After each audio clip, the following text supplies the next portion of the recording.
Wilder Show podcast. I'm Scott. That's Lauren. Hello. Right over there. How you doing today, Lauren? I'm okay. How are you? Okay. Man, the news is just, it turns out the news never stops. Never stops. I did not know. You didn't? Of course. I think I've been... Oh, you know what?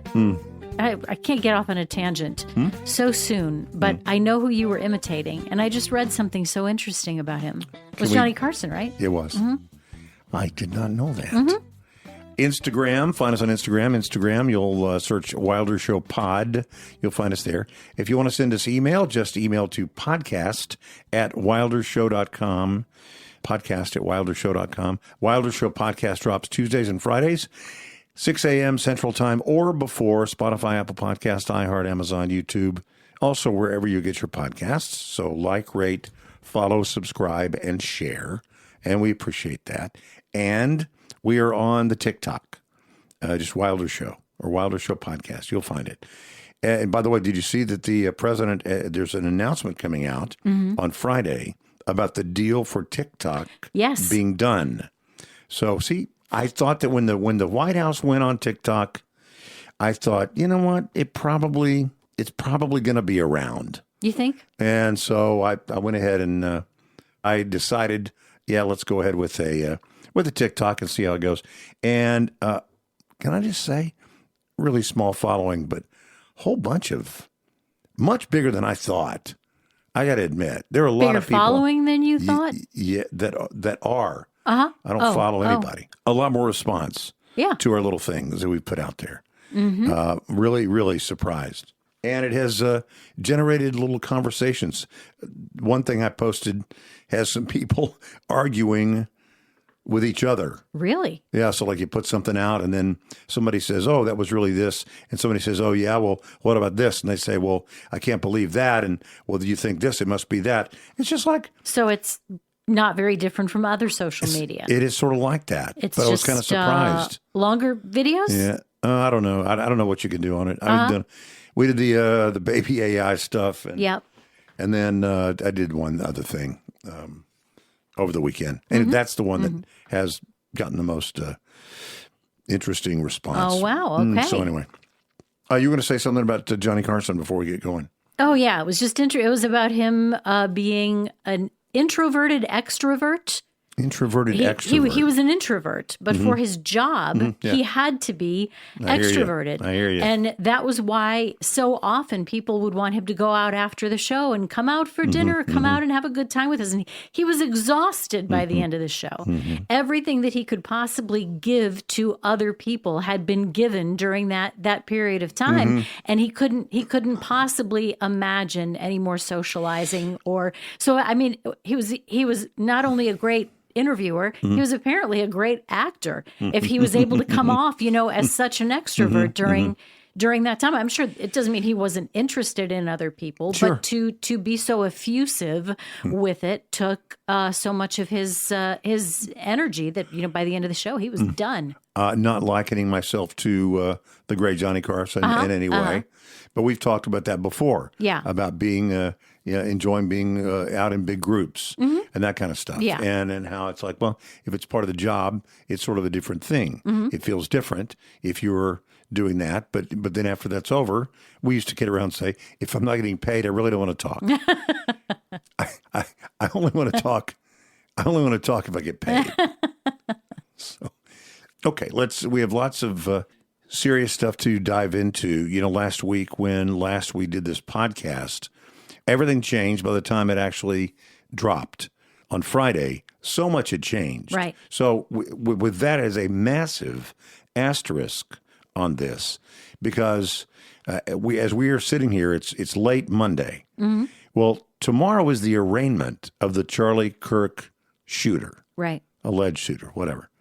And we're told that much will be disclosed at that time. We don't know that stuff right now. Yeah. And so we're obviously limited, but we can talk about what we do know, and it's a lot compared to where we were last week. And just a little preview. We're going to talk about the update, all the things that we know. We're also going to talk about cancel culture. Okay. Is that what's going on? People want to say what they want to say, and then, I lost my job. Is that right? That's not fair. And so we'll talk a little bit about that. And then also talk about this. You know, he was turned in by his dad. Ask a really tough question. It's rhetorical. Nobody has to answer. Yeah. Even if you're driving all alone. Would you turn your kid in? Would you turn your kid in? So we'll talk about that in a few minutes. Okay, what do we know about this shooter? We'll say his name one time. Tyler Robinson. That's the guy's name. Was captured, obviously. Now we're told DNA from the scene has been tied to him. There was DNA on a screwdriver that was left there on the roof of the building, and DNA on a towel that was used to wrap the gun, right? The Mauser 30-06, as I recall. Now, the weapon is in the possession of the FBI, and so we don't know about that. We don't have that information yet about whether his DNA was actually on the weapon. But that's what we know about DNA tied to the scene. His roommate fully cooperating with authorities. Right. Fully. Separately, roommate information. The shooter was in a romantic relationship with his roommate, a man transitioning to a woman. So there's a trans component? An element to this. Whether it was motivation or not, who knows? Who knows? I don't think it really matters whether there's motivation or not. But honestly, can I just put a pin in that for a second? Sure. I really hate that that's part of this story. I really hate it. I was talking to my sister about this over the weekend. When that is a part of the story, have you seen a word from Nancy Pelosi? No. Have you heard a word from Chuck Schumer? No. To his credit, Gavin Newsom came out and did have something to say, and it was typical stuff. It was good. I'm not trying to diss it. It was good. What he had to say was good. But by and large, you've seen zero Democrats say anything. They haven't even talked about gun violence. They've just kept their mouths shut. It's almost like somebody told them, don't say a word. And they haven't, for the most part. They haven't said a word. But if the trans thing becomes a part of it, they're going to rise up. Not because they think it's the right thing. They will feel compelled. Hey, we're the liberals. We have to do this. Those are people that count on us to stand. And if it weren't a part of the story, they would do exactly what they're doing right now. Nothing. They wouldn't be saying a word. Now, the reason it has to come out is not because the roommate was trans or is whatever. The roommate is transitioning from male to female, not even because they were in a romantic relationship.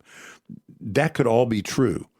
And it wouldn't even make the news necessarily, except maybe some fringe on one side. But the reason it makes the news is because that is the person without whom he might not have been captured. That person who is a man transitioning to a woman in a romantic relationship with the shooter, those are things that are connected to that person who has been, thankfully, cooperating with authorities. Right. And apparently, according to authorities, had no idea about this. That it was happening. Had no idea it was about, yeah. Had no idea. So all that to say, once that becomes part of the story at this level, not just tangentially, not just sidebar, it's the heart of the story. The one person that was cooperating the most, that was closest to the shooter, happens to have these things true about them and their relationship. There's no way you can keep that out of the story. CNN had to talk about it because it was talked about by the governor. The governor of Utah is talking about what they know. Governor, what do we know as of right now? And the governor has to say what they know. And that's part of what they know. And it's an important part of the story. So I really wish it had not been part of the story because I don't think it really matters, or maybe it does. We're going to have to wait and see. We don't know. We don't know whether it matters. I don't know. There is talk about the White House has come out and said, J.D. Vance hosted the Charlie Kirk podcast yesterday. And at the end of it, they were talking about where do we go from here? And part of it is seeking out left-wing, domestic, potentially terrorist groups.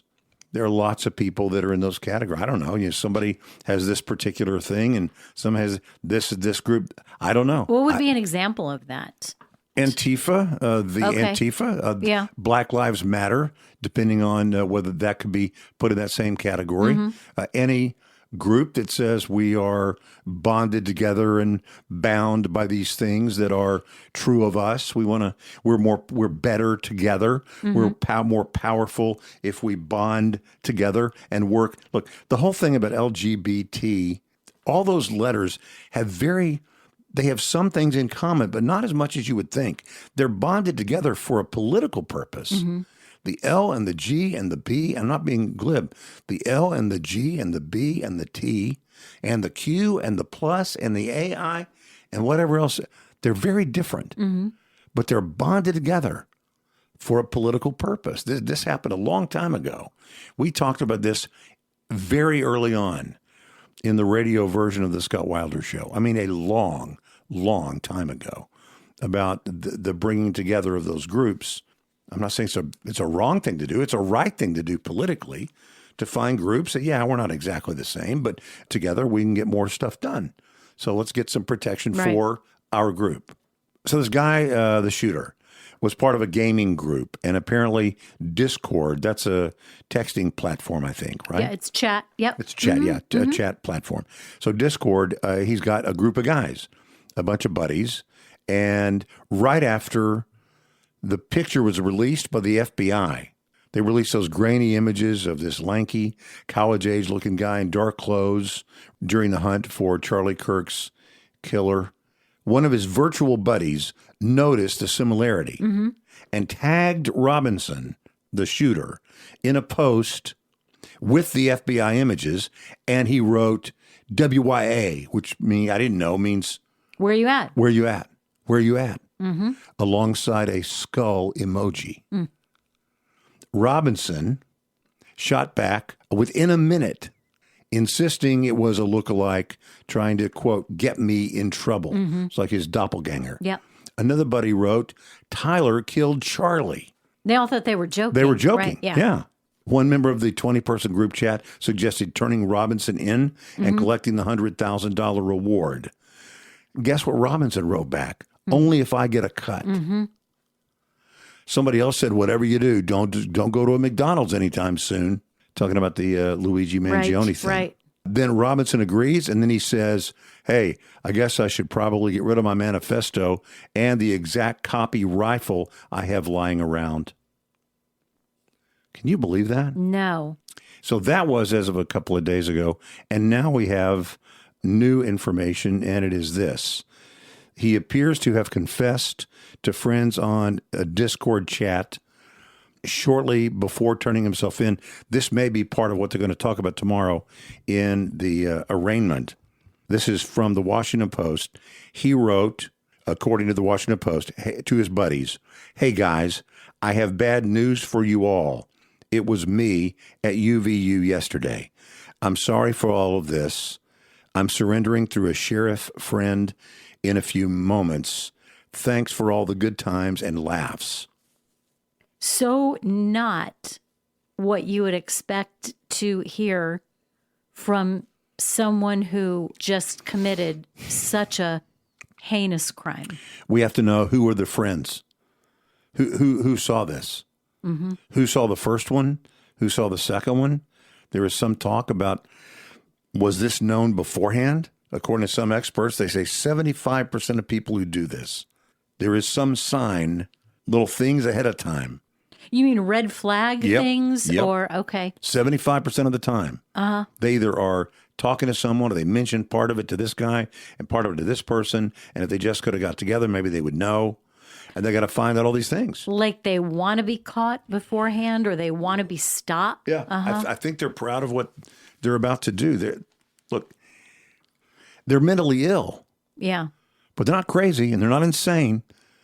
They know right from wrong. I mean, the insanity definition for the law is, do you or did you know at the time of the event, did you know right from wrong? Clearly, he knew right from wrong.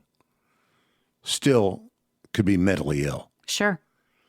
Again, this is going to change. Probably some of this will be well out of date by the time you even hear it. But we do what we can. So this is as of late Monday. Let's talk about the dad for a second. And again, this is rhetorical. Would you turn your kid in? Would you turn your kid in? It's guaranteed there's enough evidence. Absolutely guaranteed. With a confession, without a confession, doesn't matter. Guaranteed he did it and would be found guilty. And the state has made it clear they're going for the death penalty. So if your kid confesses to you, you know that turning him in ends his life. His life is over. I know you said rhetorical. Go. So what would your choices be? I know. I know. As impossible as it seems to say, of course. Yeah, absolutely, sure. You would. Break your heart. It would totally break your heart. But I don't know that my heart would be any less broken if I helped them get away. Tried to figure out a way to help them escape. I mean, your heart would still be broken, and now you're committing a crime too. Oh yeah, no question. I can't imagine doing it. I can't imagine not doing it. I think where you might feel better about doing it as a parent is if you had any possibility of it not resulting in the death penalty. In other words, if you could cut a deal and it's life in prison without the possibility of parole, or if there was any possibility it could be an insanity defense. Yeah, maybe. But I don't think there is that possibility here. I don't. And I don't think people are going to put up with what Idaho did when Idaho cut a deal and didn't put the guy on trial, the stabbing guy of those college kids, the students. I don't think people here are going to put up with that. They want the ultimate penalty for a political assassination. And again, just real quick, this is not, we talked, I think alluded to this in the last podcast. This is not like any other murder. That is not to suggest that one person is more important than another person. Right. No one person, no one life is necessarily more important or valuable than another person's life. However, there are people who, if they are murdered, it is more than violence against an individual. It is an attack on a system. If you kill a police officer, there's going to be a higher penalty for that. Sure. Does that mean a police officer is more valuable than a school teacher? No. But if you are attacking, especially if it is a political assassination, you're going to pay a much bigger price. And that's what's going to happen to this guy, assuming he lives to see whatever it is that he's going to see. But I do wonder about that dad. I had to call a youth pastor, I think, had to come and be a part of this. I don't know, man. I mean, maybe it's a deal where the dad said, look, I'm 27-year law enforcement.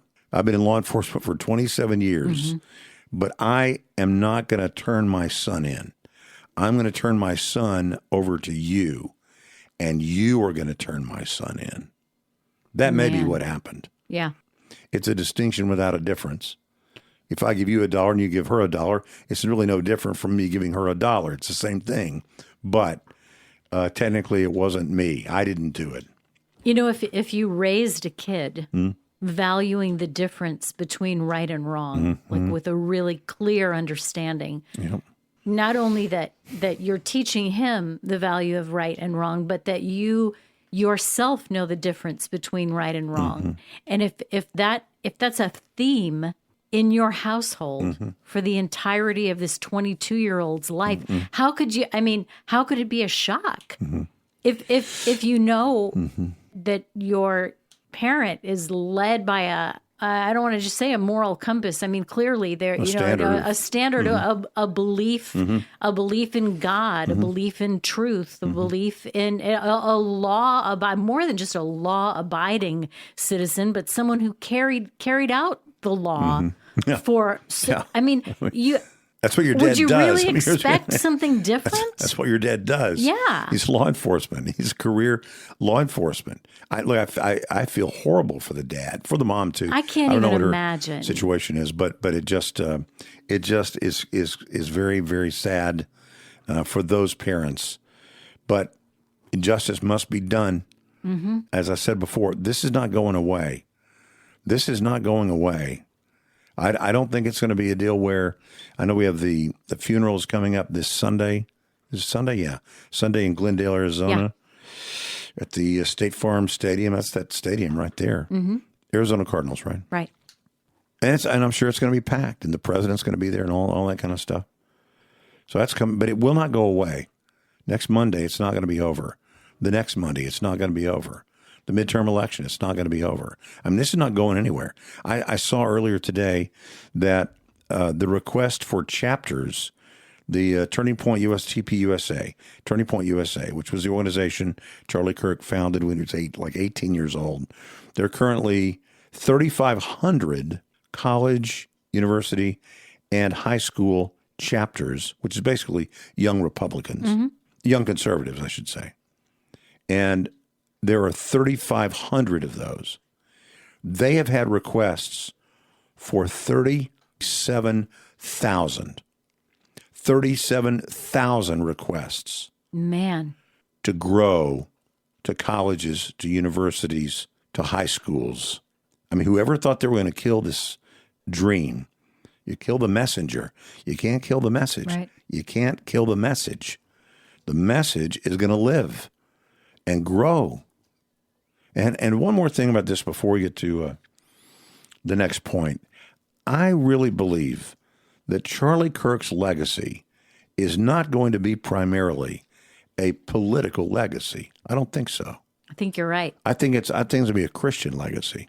He was never afraid to share his faith, ever. One of the great things that I heard somebody saying, a girl was arguing she was loaded for bear. She has purple hair, bone in her nose. She had all kind of fish and tackle in her face. So was this at an event? It was. An event it was at a Prove Me Wrong thing, yeah. Mm-hmm. And she was trying to goad him, trying to egg him on to things. And he was just really gently talking to her. And I think it was actually about the trans issue. Mm-hmm. She was talking about being comfortable in her body. When I was a little kid, I was never really comfortable in my body. And so he's really talking to her. I mean, really having a conversation. He's not telling her, what are you doing looking like that? Don't you know? Nothing like that. Just like, tell me more. Tell me about this. He was a great listener. Mm-hmm. One of our little sayings is, listening is more than waiting for your turn to talk. He was the greatest example of that. He's listening to this woman, this young girl, tell her story. And she's trying to say, but you're trying to tell me the things that you believe based on your religion. And he said, well, partly. Yes, that is what my religion teaches, but I could show you all the great reasons, logic and history and common sense and all these different things, the science, all these things. Apart from but you're right. For me, it is my faith, it is my worldview, my biblical worldview informs me to all these things. Anyway, so it was a beautiful example of what he was so great at. I read a thing of him talking about that kind of exchange, and here's what he said. He was talking about the Christianity aspect and the political aspect. And he said, a lot of people say, don't talk about politics, don't talk about religion. He said, I think it's exactly the opposite. He said, I think if you know why you believe what you believe about culture, about politics, and if it's rooted in your biblical values, he said, if you can have a conversation with people, if they can drink from the river of liberty, they're going to want to know the source. They're going to want to find the source. And we can say, this is because this is my belief. Yeah. On and on. I mean, there are a million examples. I'm sure everybody that cares about this has found plenty of things like this. What a loss. But what a thing I think it's going to birth. I was mentioning earlier that I've gotten a lot of pushback on some of the things, and I did nothing. I said a little thing, and I put it up, I don't think I really even talked about Charlie Kirk. All I talked about was I was in Seattle when Charlie Kirk was assassinated. Then I did like 2.5 minutes on something else. Never mentioned him again. But man, all over the place. People jumping in and saying this and saying bad stuff, using the F word and all kinds of stuff. It's like, really? Somebody even sent me a note and said, boy, this is, you really, I said, hey, sometimes if you let people who don't know anything talk long enough, and it becomes obvious, even to them. So this brings me to this. What's being called the cancel culture. A bunch of people I think have lost their jobs because they went out there on social media and they said nonsense and foolishness because they think they can do whatever they want to do. And when the chickens come home to roost, they then post videos of themselves whining and crying, and I lost my job, and I can't believe this, and what about free speech, and I should be able to say whatever I want to say. You can say whatever you want to say. No one is telling you you can't. There might be consequences. Yeah. I mean, say you work for whatever, comma Inc., and you walk into a conference room and you're shouting about how terrible the ownership is. Management is terrible. You don't even really have to shout. Just make it public how you feel. That's your right. You have a right to your opinion. You have a right to free speech. Yep. You might not keep your job, though. Correct. It doesn't really it doesn't really matter who you are talking about. There's all kinds of speech that is not protected in terms of whether or not you keep your job. And I've always thought cancel culture, isn't canceling really, we're going to cover everything. We're not just going to make sure you lose your job. We're going to make sure you can't get another one. It seems like it seems more of a burying. Yeah, it's not that. I mean, look, you can't go on and say, let me extol the virtues of Hitler. All right. You can't post that on your social media. Your business might say, whoa, whoa, whoa, whoa. You can't do that. And all these people, see, part of the problem is everybody thinks everybody else cares about what you think. And everybody posts whatever they want to post. And as long, and this is the thing, they've posted probably much worse stuff and never got in trouble. And so they thought they could do whatever they wanted to do. And then they ran across this, where there are literally tens of millions of people that are monitoring this kind of stuff. And they're going to find out if you're the librarian at something, or if you're the chief of police out in North Carolina somewhere, or if you're a teacher or a teacher assistant from a Texas university. They're going to find out about that. And they're going to maybe let your employer know. I'll give you an example. There was for the prayer vigil, for one of the prayer vigils, some individuals went into Office Depot. Yeah. And they wanted to print out the flyers for the prayer vigil, like prayer vigil tomorrow night at the stadium or whatever. And the person there at Office Depot did not do it for them and said they wouldn't do it because it is propaganda. Confirmed that person was fired. And there was a massive apology from Office Depot. Yeah. That's exactly what should happen. That you can't do that. Yeah. What if it's a small mom and pop print shop, and that print shop says not going to do it? They have a right to do that, right? And like a wedding cake for a gay couple. Exactly. Yeah. And then of course everybody else has a right to not go there anymore, to saturate that place with their absence. That's right. But as a business owner, you have a right to refuse to print anything, and then you will face the consequence of whatever that is. And when I said they can't do that, clearly they can do that. You can refuse to print anything. You don't have to print everything that comes in. Well, it sounds like this person though didn't have the authority to make a decision. Right, like exactly. That. It wasn't their business. They worked for somebody. Yeah. And the somebody they worked for said, "Wow, this is a really bad. Yeah. You can't use our business to promote your own bigotry against somebody else. Correct. It's not your business. It's our business." And speaking of vigils, after the left, after there's a problem on the left, The lights that you see in the streets are cars on fire. They're businesses getting burned. Mm-hmm. There's riots. There are people at risk. That's what happens when there's tragedy on the left. What is the light we see when there's tragedy on the right? If you wanted to pick one thing, this is the most dramatic thing, other than, perhaps an assassination of a president or vice president. This is culturally, I believe, as big as that. And yet, what has the response been? Not a single car has been burned. Not a single store has been looted. We don't loot our own neighborhoods. We don't tear down our own businesses or anybody else's. The light that has been, the only light you've seen are candles, lighting a candle. I don't know whether it tells you all you need to know, but pretty close. How does the left respond? How does the right respond? I think that tells you pretty much what you need to know. So cancel culture, whatever it is, I just call it consequences for your actions.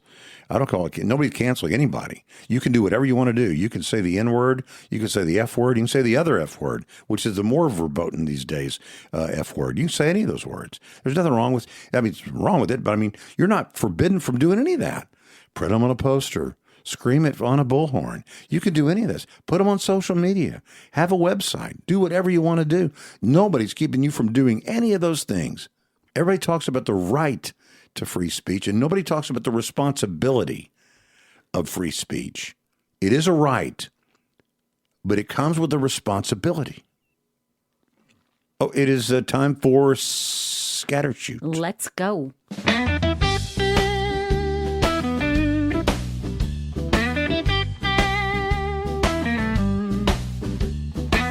Wilder Show, Scattershoot. Oh, we didn't talk about the first thing is our October 3rd thing. Oh, You want to say a word about that real quick? Yes. If you have not heard from us yet regarding our request for your availability and interest in an event that we have going on October 3rd, you will hear by Wednesday. Okay. Okay? So sit tight. Okay. Never hesitate to follow up if you're curious and you want to know more than you know. Mm-hmm. But if you haven't heard, you'll hear by Wednesday. And everyone will receive some information either way. Yes. Okay, that's good. Okay. Mm-hmm. So by the end of the week, everyone will know everything there is to know. Yes, hopefully sooner than that. Very good. When was the last time you said, I'm bored? I'm really actually rarely bored.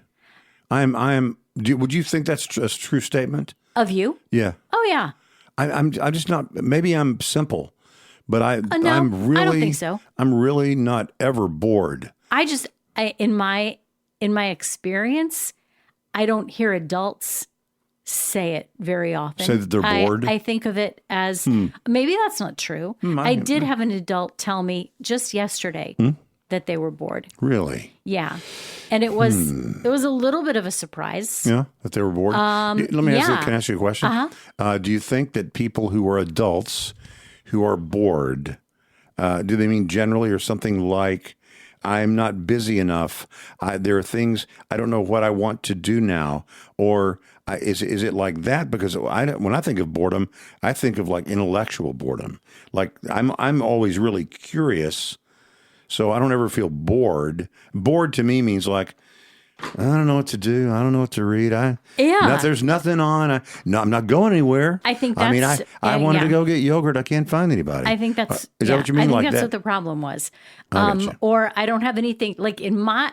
To me, do. I don't have anything to do. Gotcha. Or there are things that I could do, but I don't really want to do them. I gotcha. Maybe that's a little more. Do you think is that true boredom, or is that a word? Is that the word that's attached to it and it's not really boredom? I think it's boredom. You do? Okay. I think it's boredom. And I think that we are increasingly uncomfortable with boredom. There's not really anything wrong with You mean with inactivity, with silence, with free time to just think. Well, that's the thing. I like that. I like having, to go sit out. We took our 90 minutes of nothing. Still haven't done it. I know. Who has time? No, I know. But the truth is, it's like okay, I like when there's nothing going on. Sometimes I drive in the car and don't have the radio on. Yeah. I drive in the car and don't listen to anything. I have the windows down. Just listen to the wind. I don't need that. We're overstimulated. And that may be part of what you're saying. We're so overstimulated that when we have a moment of exhale, we say, wait, but where's my little dopamine hit? Where's the shock that will get me back? It is that. Is that what, yes, like that. It is a lot of that, but I think what it's causing is even more than just that shortening of our attention span. It's boredom, that time to just think and to just reflect. That's kind of how you get to know yourself. That's how you get to form opinions about things that are really yours. What do I think about A, B, and C right now? We don't do that very much. What do we do instead? We let the scroll help us decide, what do I think about this? How do I feel about this? And when that goes away, when those moments of silence or what we might perceive as kind of an emptiness of time, when that happens, we right away we're looking. I shouldn't say we. It's not everybody. There are probably a lot of people who are totally comfortable with that time to. It's not really. It's not a good or a bad thing. It's just something that is kind of being eroded over time, and you might not even notice because it happens so slowly. That when you have that silence or that time, we're being conditioned to just sort of fill it as quickly as we can. And it's not even just, it's not the filling up the time with connection to somebody. It's just something. It's just entertain me, fill up my time right away. Think of it this way. Sometimes I think people scroll and do that, and what they're really saying is not what do I think about that, but hey, device, tell me what I should think about that. And so because you don't really explore, you're not gathering information and then sorting through it and sifting through it. So this is junk. That doesn't make sense. And this is great. This is a piece of gold. I'm going to hold on to that. And maybe this applies to this over here. Maybe it applies to these 15 things over here. Maybe it's an umbrella under which many things can reside. No, just I'm going to flick to the next thing to find out what somebody smart told me I should think instead of what do I think? What do I believe? Not that all roads go back to Charlie Kirk, but I think this is the critical thinking that needs to take place. That we've said that, I think sometimes people are bored not because they don't find anything interesting. They are bored because they are not interested in anything. To be interested, to be inquisitive, to find out, to say there's stuff I don't know. I want to find out more. I want to explore, but then I want the information, and then I'll figure out what I believe about it. I don't need somebody else to tell me what to think about it. So it just, that whole sort of, I guess, social media mentality of our attention span is so short. I know I told you before, and we're on the TikTok, and there's a statistic you can get. And it says, you won't believe this. The statistic is the percentage of the people who viewed this video, who viewed it more than 3 seconds. Actually, it's more than 2 seconds. They know that quickly that they're not, flick. Do you remember the old thing years and years ago? Elaine Boozler, comedian, and she used to have a bit about sitting with a boyfriend, male companion, and he had the remote control, flipping through things so quickly. She said, "How are you even making a decision? Is it you don't like plaid? You see the shirt and you go right past. Is that kind of the precursor? Exactly the same. I think it may be to this. Yeah, I think so. The clicker, the old clicker. Guys will get the clicker and go, I could do that even now. Yeah. Did you ever study Martin Heidegger in college? No. I remember him from my philosophy classes, and as you can imagine, this didn't just come to me. I was reading and came upon this piece about boredom. And if anybody's interested in it, happy to send the whole thing to you. Send me an email to podcast@wildershow.com and I will share it with you. It's kind of sad, really, although it could be inspiring. Because what this says is we're losing our depth. And I felt a little convicted reading this. We talked about the 90 minutes of nothing and how I've struggled to find time for that. And you go from one task to another and busy, and scrolling. I think it's the same thing with silence. Sometimes people don't want silence. They if they're in the presence of silence, it's a problem. And it's like, dude, please. I know I've told this story before. When I was in college, I worked for a florist in Waco, and I was in a van delivering flowers, and it was a van that had no radio. Silence. And I think this was maybe not technically before. It was certainly before iPods, but I didn't really have any. You would have had to have a transistor radio probably with you. Thanks a lot. Yeah. Well, the same would have been true. That's true. Pretty much true for me. Yeah, but I didn't have anything, and so and I remember, except for what I would say to someone as I was delivering flowers, I would go like a whole Saturday.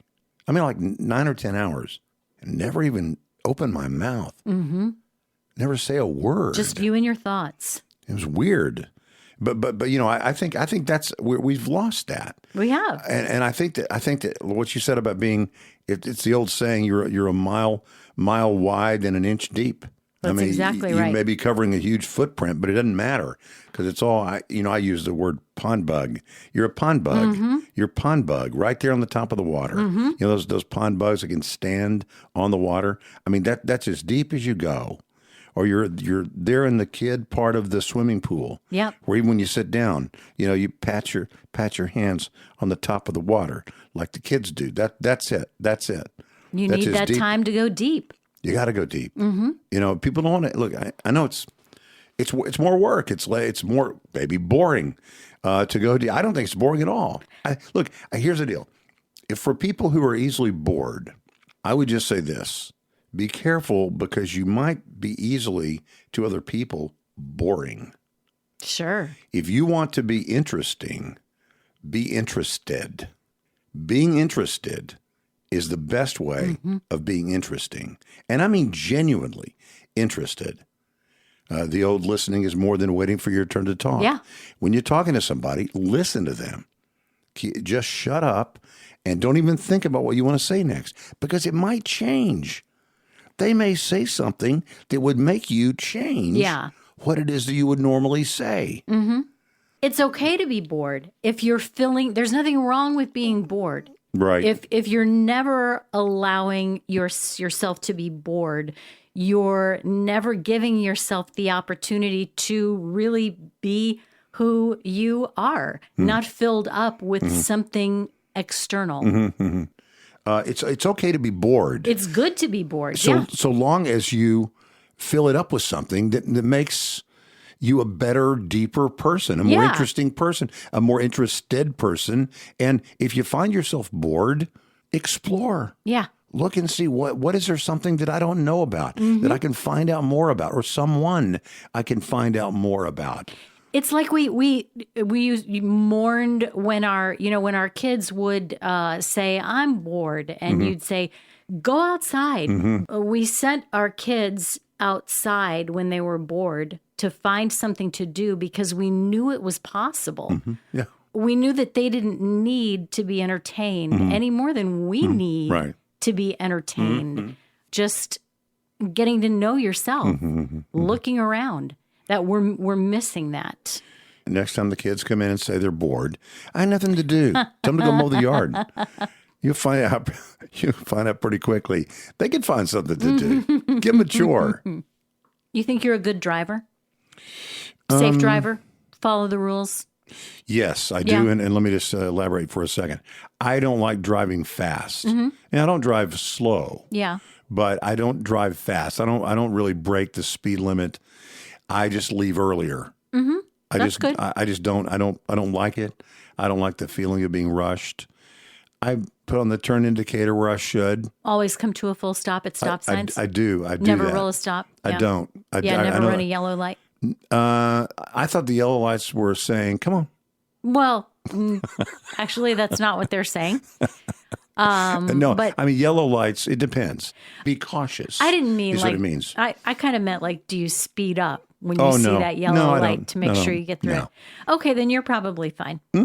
Most people don't want to date somebody who's a bad driver. 56% of people won't date someone who's bad at driving. When you think of all the things that you think might be in the pro or con column against you, how you dress, how you talk, how you interact with the world around you, none of those things matter as much as whether or not you're a bad driver. Kind of the scary thing about that is, though, 44% of people don't care. You can be a bad driver. I'm not going anywhere with you, but I don't mind if you're a bad driver. Yeah, but I can see that if you're with somebody who's a really bad driver, well, I could see that would be a challenge. I think it can point out other things in your personality sometimes too, don't you think? Aggressiveness or whatever. Aggressiveness, impatience, rude, being rude. Anger. Yeah. Yeah. Let's say a guy had his girlfriend was a bad driver, and he just figured, I'm probably going to do most of the driving anyway. Yeah. So yeah, but at some point, is she going to drive your kids around? Yeah, that's a good point. How do you? That would be a really uncomfortable thing to bring up with somebody. Yeah, don't you think? I like you a lot. A lot, but I have noticed that you really, you got. You're kind of an aggressive driver. You're not a very good driver. Not a very good driver. I don't think this is going to work. I can't hang out with you anymore. I don't think this will work. You can't parallel park. I know that is something you're very proud of. I am so proud. Parallel parking prowess. I have, and you know why? Because that is entirely math. That is math and angles. That's all it is. Yeah. And once you figure that out, you can really never go wrong. It is absolutely the same every time. Yeah. That's why it's so infuriating for most people, because it is the same every time. It's like, the angle's too great. Oh, the back right tire just hit the curb. I'll go back out and meanwhile, honk, honk, honk. Yeah. No, I love parallel parking. Yeah. I loved teaching all three of my kids how to parallel park. Loved it. You do this to here, you do this to here, you go whip it back, boom. Yep. Move it up, you're good. That's all. Very good. They took driver's ed though, right? Yeah, they took driver's ed. But I mean, when you're practicing those things before they take their test, you're not part of a class. It's a one-on-one. I did not. I passed my driver's test, but I did not get any points for parallel parking. I didn't hit either one of the little little cones at the end. It was like a stick that was standing up, so you could tell right away if you hit it. I didn't hit one. My memory tells me that if you hit one of those, it was an immediate failure. I didn't do that, but I think I was 18 inches away from the curb, which was probably about 12 inches too far away from the curb. Did you ever? I had to have the driver's ed, the teacher who I think was a coach. Okay. And he had to use that. What was the brake called? What was the overriding brake? It was like an emergency brake, but they didn't call it that. On their side, they've got a brake. Only had to use it one time, and I remember. Yes, I remember exactly what it was. I was in a left turn lane. I was turning back into. Not into the high school parking lot, but onto the side street that would take me to, I was coming off of the busy street that drove in front of North Garland High School, onto the street right beside it that might have been Sam Houston Street. And I didn't have an arrow. I only had a green light. And I went to make that turn into oncoming traffic. He slammed the brake on. Thank goodness for Coach, slammed on that brake. And it could have been... I mean, it's something that I remember that so vividly all these decades and decades later. And Coach said, nobody's going to date you. Got a little animal good news, bad news for you. Oh, I love animal good news, bad news. I've told you about Edina, Minnesota, from the time that I lived in the Minneapolis area. Have I been to Edina, Minnesota? I don't think you've ever been there. Edina it's a lovely place. I think of it now. It's been a long time since I've been to Edina, but Edina was sort of the Highland Park University part. Of that part of Minneapolis. Very nice. There's a lake in Edina. It is Lake Cornelia. Okay. And the waters were really cloudy, and the lake was not doing well. The conditions were not good for the fish that lived there. Invasive fish were multiplying in this lake. Okay. Clouding up the waters, making it a really bad situation. So they had to clean them out. These invasive fish, they weren't perch or sunfish. They were the descendants of former pets. Goldfish won at carnivals or bought in pet stores, long ago dumped in this Lake Cornelia and left to multiply. Some were no bigger than a hand. Others stretched the length of a forearm, with few growing even as long as a foot. These were little goldfish that somebody decided they're coming home from the fair or something like that. And they think, we don't need these fish. These were fish that were dumped in there, left to multiply, and multiply they did. And they had grown into this huge ecological headache for not just this lake, but several Minnesota lakes.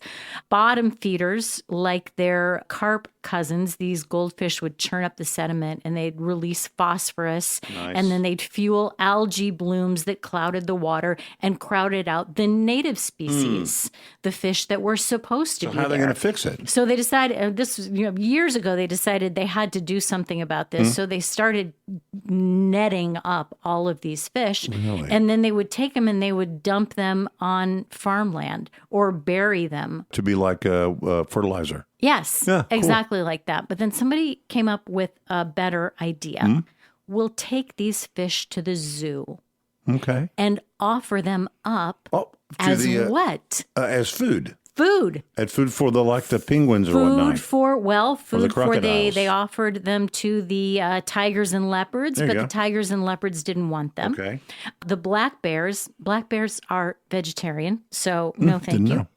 The sea lions did not really want them either, but the brown bears really enjoyed it. Really? So the brown bears have lots of new food at the Minnesota Zoo. They're thriving. The sea lions didn't like it, like I said, at first, but they're sort of warming up to it. But a lot of the carnivores are neophobic. That is your word for the day? That's your vocabulary word for the day. Do you know what that means? Afraid of goldfish. Neophobic. No. What? Fear of anything new. Oh, really? So the sea lions are a little, a little bit picky, but they're warming up to the goldfish. They're kind of they don't like any new food. But yeah, so it's kind of, it's a win-win, I guess, except the goldfish were probably happy in the lake where they were. They didn't care that they were dredging up the sediment and messing up the algae blooms. But the brown bears and now the sea lions too at the Minnesota Zoo are very happy. And the lakes are clearing up. Excellent. No bad news there. Just animal good news there. All animal good news. I like that. Thanks for being here. The Wilder Show podcast. Instagram, you'll find us there. You'll search Wilder Show Pod. You'll find us. You'll like us, follow us, and all that. If you want to send us an email, just email podcast@wildershow.com. The Wilder Show podcast drops Tuesdays and Fridays, 6 a.m. Central Time on Spotify, Apple Podcasts, iHeart, wherever you get your podcasts. So like, rate, follow, subscribe, and share. And we're on the TikTok. You can find us there, Wilder Show. And you have the red logo. You'll see it when you get there. And Lauren, thank you. You are so welcome. And we'll see you next time.